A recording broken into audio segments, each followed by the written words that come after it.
Muchas gracias, Marjorie, por estar acá. Estamos en una nueva cápsula investigativa, Biodemos. Marjorie, tú eres socióloga por la Universidad Católica y luego hiciste un doctorado en antropología. Así es.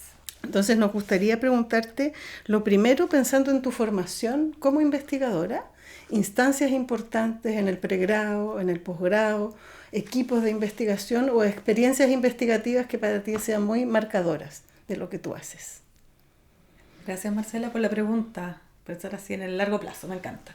Sí, yo fui formada aquí. De hecho, primero estudié bachillerato en ciencias sociales y después sociología, que es la carrera que yo estudié, y donde, podría decir, había dos líneas de trabajo que claramente me marcaron desde muy temprano.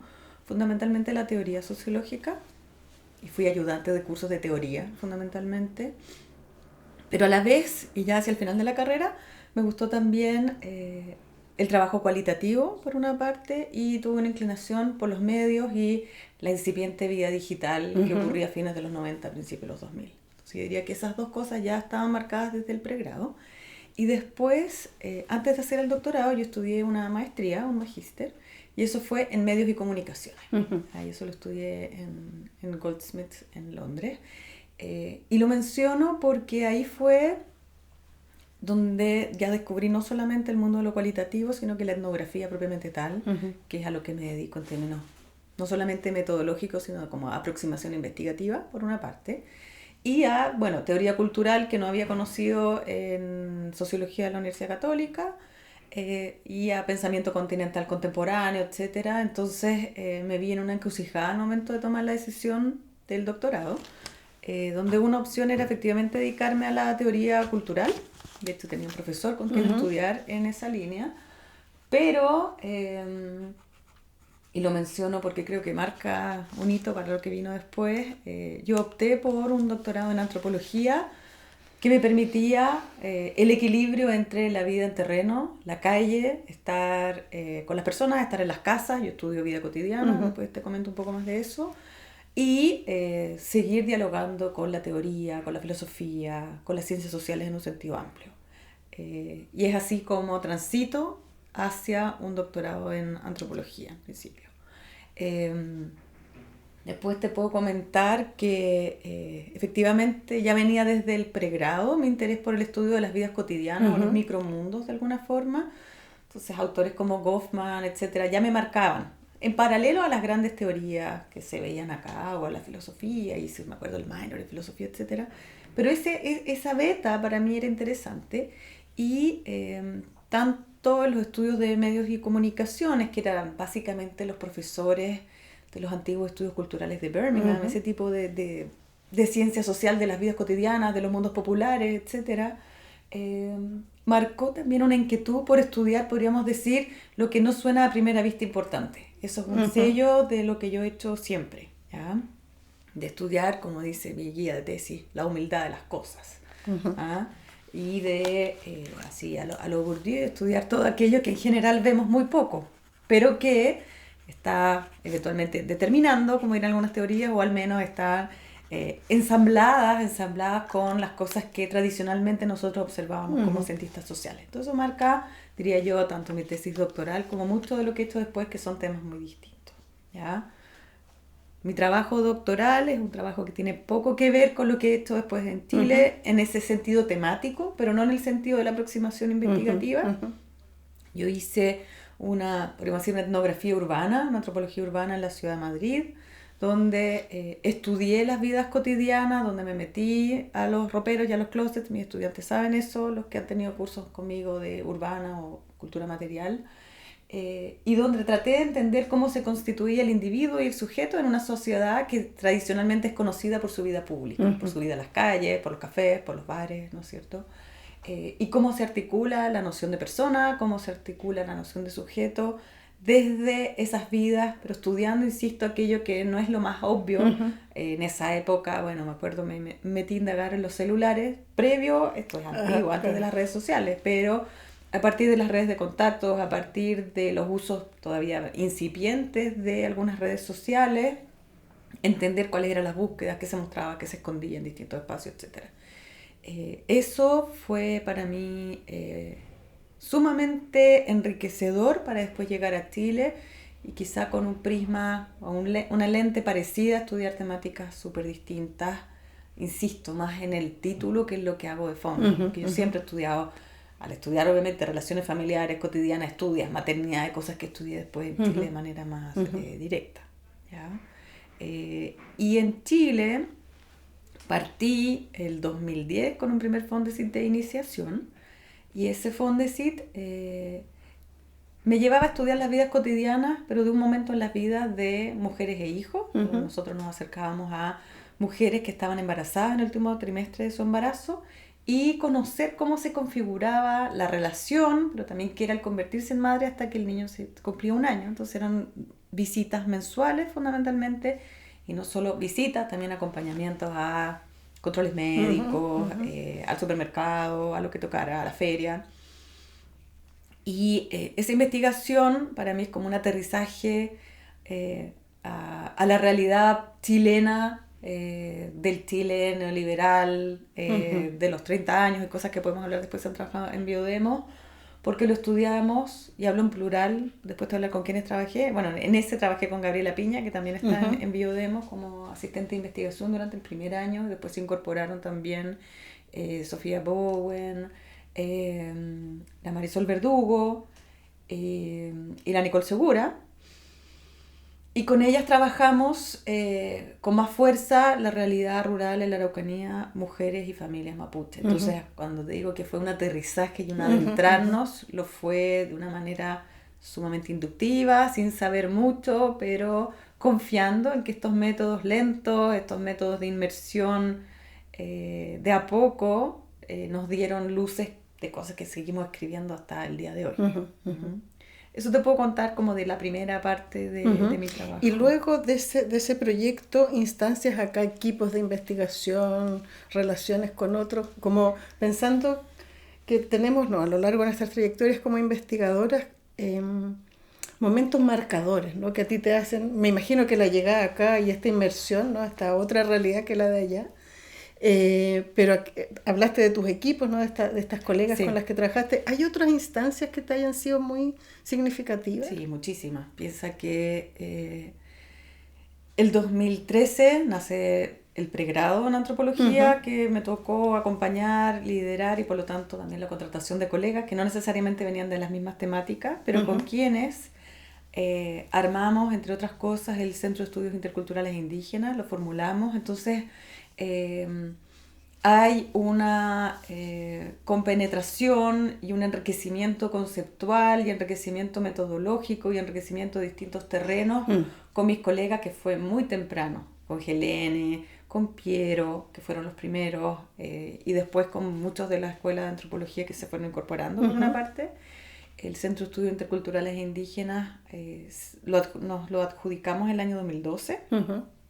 Y ahí trabajamos con este pequeño grupo de la Escuela de Antropología, que en esa época no era con suerte un programa, claro, ¿no?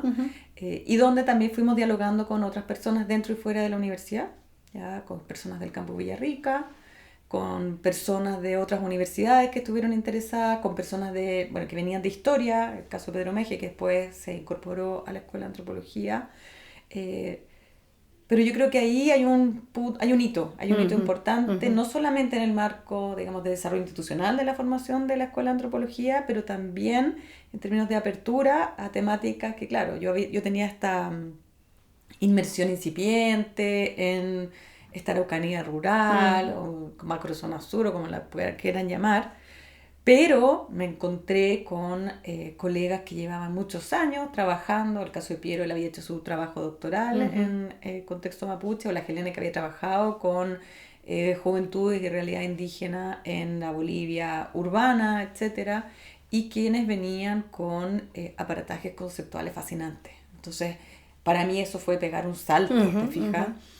Y con la Helene desde temprano coordinamos la línea que hoy día se llama Diferencia, Coexistencia y Ciudadanía. Entonces, junto con el trabajo, digamos, a nivel Fondesit, sobre todo a nivel de Fondesit de Iniciación, que es un trabajo como bastante individual, a lo más con un equipo de asistentes de investigación. Ahí no tienes co-investigadores como en los Fondesit regular. Ya nos tocó coordinar una línea con psicólogos sociales, con, en esa época, personas que venían del derecho, y así. Entonces, yo diría que la interdisciplina se instala muy tempranamente en esos centros, y lo hablo en plural porque obviamente después viene Biodemos, muchos años después, pero con una lógica que quizá no es tan distinta, es decir, hay una idea, hay un concepto, hay personas en esta universidad y en otras universidades a convocar, y de nuevo un salto de aprendizaje importantísimo. O sea, para mí, por ejemplo, no voy a olvidar en nuestra línea de violencia estructural hasta el día de hoy todas las discusiones en torno al concepto mismo de violencia estructural. De nuevo, tan naturalizado en unas disciplinas como la antropología y sociología, pero tan difíciles de incorporar al derecho, a la ciencia política, pero que ha sido fascinante, porque de nuevo son cosas que para uno vienen de suyo, son parte de lo que se entiende prácticamente por la disciplina, pero cuando entras en diálogo de verdad con otras disciplinas y tienes que explicar y de repente no necesariamente resonar, ni recibir una acogida, es desafiante, es interesante, y moviliza. Entonces, el momento de Biodemos también lo puedo poner como un hito importante, en este caso, fundamentalmente bajo la línea de violencia estructural que a mí me ha tocado coordinar, pero de nuevo con todos estos desafíos de colaboración, pero también de hasta dónde puede aportar, en este caso muy concreto, un concepto que viene de nuestras disciplinas y no de otras que participan activamente en el instituto. Y nos contaste de algunos temas que investigas, ¿no? Vida cotidiana, micromundos. Si pudieras como contarnos un poco más de esos temas. ¿Qué hay ahí en esos temas? ¿Cuáles son los que te interesan allá? Y tú decías que después has girado un poco. Hoy en día tus temas... Mira, desde los 3 Fondesit que me ha tocado coordinar tienen cosas muy transversales, ¿ya? Mujer aparece con fuerza en los primeros 2, como maternidad, y después entró, bueno, toda la reflexión más, no solamente de maternidad, sino de la traducción es parentalidad, parenting, que en el fondo es eso, no solamente, o paternidad, hay un montón de conceptos hoy día, pero es esa relación la que ha marcado gran parte de mis trabajos, ¿ya? Sobre todo los 2 primeros Fondesit, en un trabajo que he hecho con UNICEF, en cosas que hemos hecho también desde los centros e institutos, y en el último, que comenzamos este año, pero que ya tiene un poco de carrete, ¿no? Porque hubo un fondo interno de la universidad antes, etcétera. Me he desanclado del estudio de esa relación para centrarme más en las subjetividades de las mujeres, en las intimidades, etcétera. Entonces está esa relación como un eje articulador, insisto, en distintos contextos socioeconómicos, sociodemográficos, étnicos, siempre en Chile, eso fue siempre en Chile. Y más recientemente centrada en las intimidades y las subjetividades de las mujeres, pero no necesariamente desde ese ser madre, ¿sí? ¿Ya? Y en paralelo tuve la suerte de poder hacer trabajo de una investigación, una etnografía en un contexto completamente distinto, replicando algunas de las temáticas de entrada, no necesariamente las temáticas de salida, como es nuestra disciplina, en un pueblo pequeño en el sur de Bahía, en Brasil, en el contexto de mi sabático, y ahí te puedo contar las cosas que estoy escribiendo ahora. Efectivamente estoy hablando sobre maternidad, estoy escribiendo sobre infancia, pero claro, aparecen temáticas como religión, de una forma que no habían aparecido con esa fuerza aquí, por motivos obvios eventualmente. Entonces, claro, partimos con temas a veces parecidos, pero tú sabes que...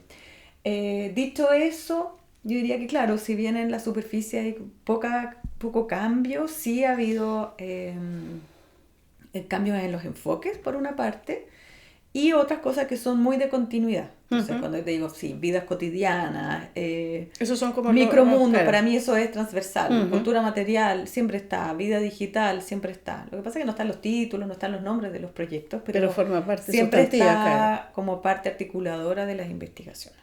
¿Y qué te preguntas, Marjorie?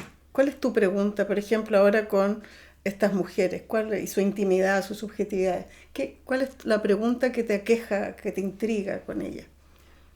Yo creo que, bueno, hay distintas preguntas, pero lo que quiero saber, y por eso son preguntas abiertas todavía, es precisamente eso, cómo se está configurando su subjetividad hoy día. Porque obviamente el antecedente, que gran parte de la subjetividad de las mujeres en Chile, al menos en términos de lo que nosotros pensamos que queremos y creemos, estaba constituido en torno a la maternidad. Ujú.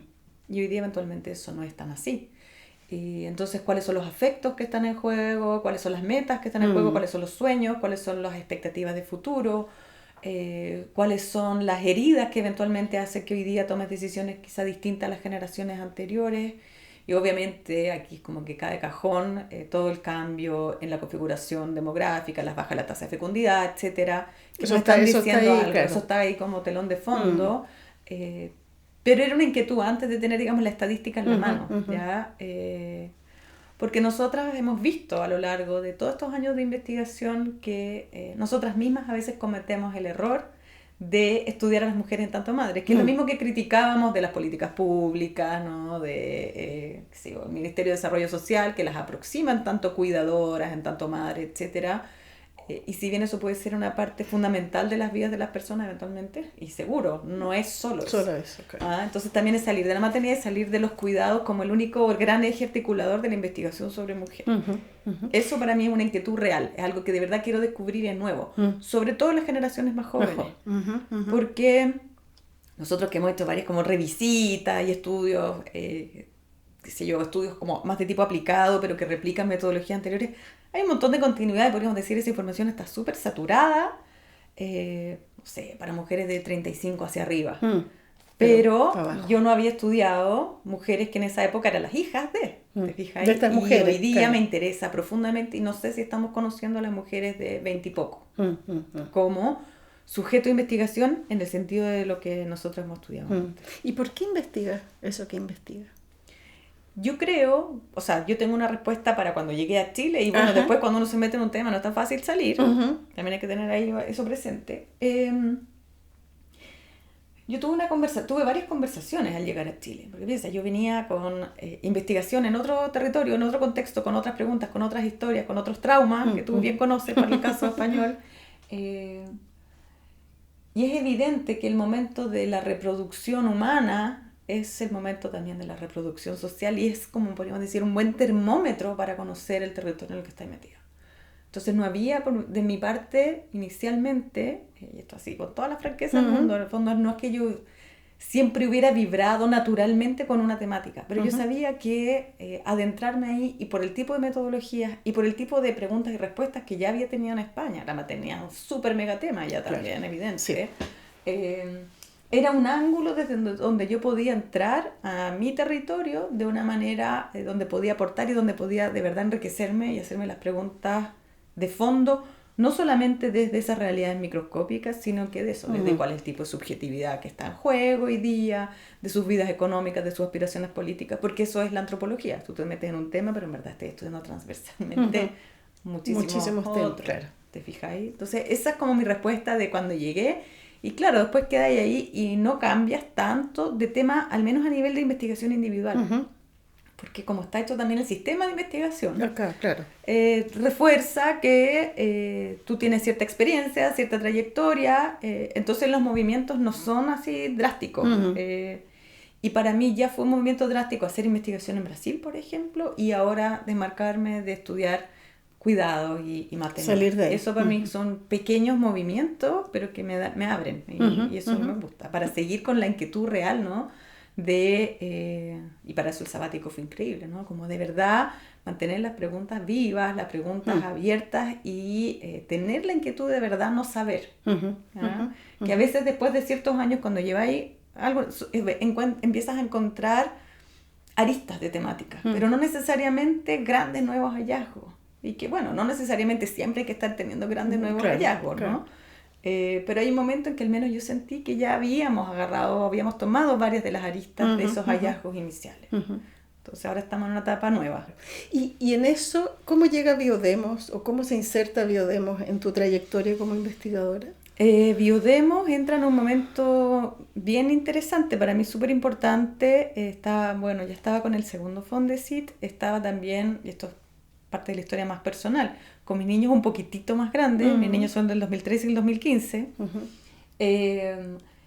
Y por lo tanto, entra, yo diría, a completar, pensando en mi investigación individual, entra a completar áreas donde de una manera más incipiente ya había estado trabajando, que es obviamente mujeres y vida cotidiana y precariedad y obviamente esta articulación de violencias que ha sido estudiado por otros autores, otras investigadoras acá, pero no teníamos una casa intelectual académica donde desarrollar esto de una manera...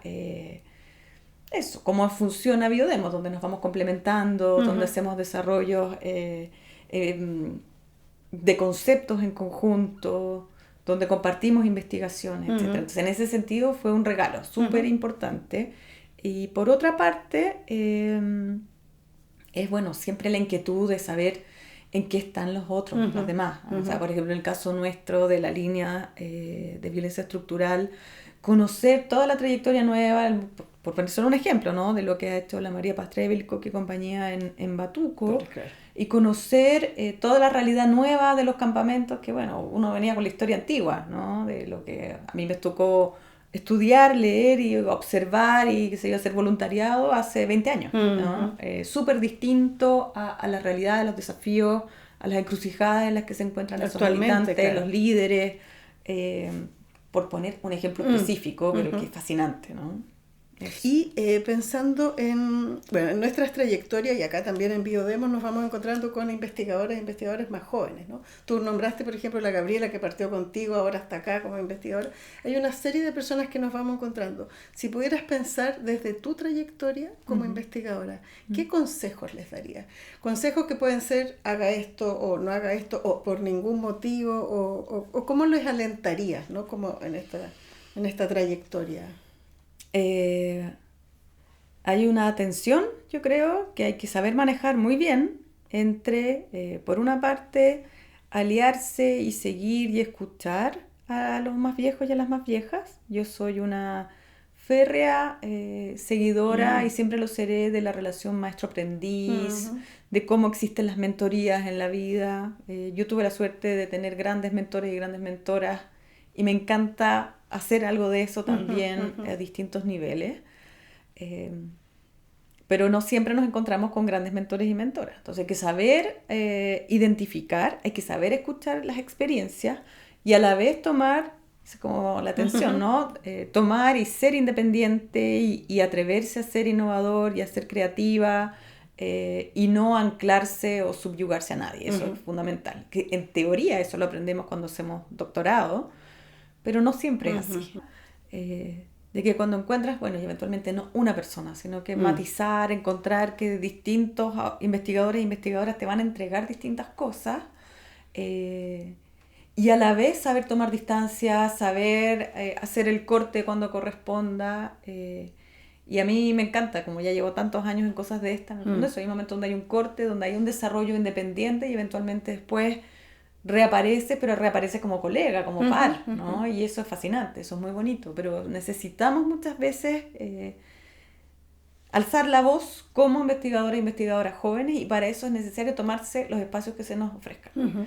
Sea lo que sea un conversatorio, sea hacer una clase invitada en no sé dónde, e ir ensayando, sacar la voz y tener la capacidad de plantear esas ideas nuevas que a veces cuesta más a las personas que están más arriba.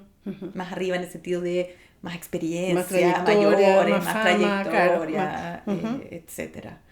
Entonces yo creo que se juega mucho en esa tensión, por una parte, y con los pares le pasa lo mismo. O sea, yo creo que tener, y para eso estos centros, estos institutos son fundamentales, o sea, poder tener una comunidad donde desarrollar tu vida investigativa es maravilloso, más allá de que sea él o la partner específico de tu proyecto, pero tener la posibilidad de intercambio, tener la posibilidad de enriquecer interdisciplinariamente es una joya y es algo que tenemos que valorar y que asumir nunca va a ser una pérdida de tiempo, siempre va a ser ganancia, porque a veces uno no lo ve en el corto plazo, ¿no? Uno piensa en la publicación, lo inmediato, claro.